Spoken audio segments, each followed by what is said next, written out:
Me arendame siis Tartu Observatooriumis ka autonoomseid sõidukeid, et koostöös Milremiga me vaatame, kuidas saab looduslikus keskkonnas autonoomselt masiniga sõita. Et meie suur eesmärk on kindlasti jõuda kunagi Kuu peale või Marsi peale, sellepärast arendame ka kuupkulgurid ja teisi sõidukeid. Aga jah, meie spetsiaalne grupp siis vaatab autonoomse osa, ehk kui me oleme maastikul, siis on väga raske aru saada, kus sa võid tegelikult sõita. Linnas on kerge, linnas sõita autotee peal, aga kui sa oled maastikul, siis sa pead alguses aru saama, kus sa võid sõita, kus sa ei või. Ja seda me üritamegi välja selgitada.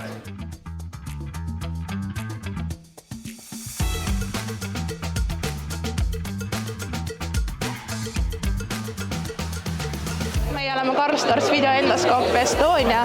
Meie arendame ja toodame meditsiinitehnikat, peamiselt painduvaid videoendoskoope. Ja siin on näha, kuidas siis meie mannekeni peal teostatakse intubatsiooni ehk paigaldatakse hingamistoru. Seda paigaldatakse siis patsientidel, kes ei saa iseseisvalt hingata ja kes vajavad siis hingamistoru, et näiteks trauma tagajärjel, kui kõri on turses, kui on autoavarii ja tekib mingi deformatsioon, et siis patsient vajab hingamistoru hingamiseks. Oleme tööstuselektroonikat tehas, GPV Estonia. Kindlasti ootan mina igasuguseid insenere, inimesi, kellel on tehnoloogilist mõtlemist ja tahet päriselt ellu viia rakendusi sellises tootmisvaldkonnas.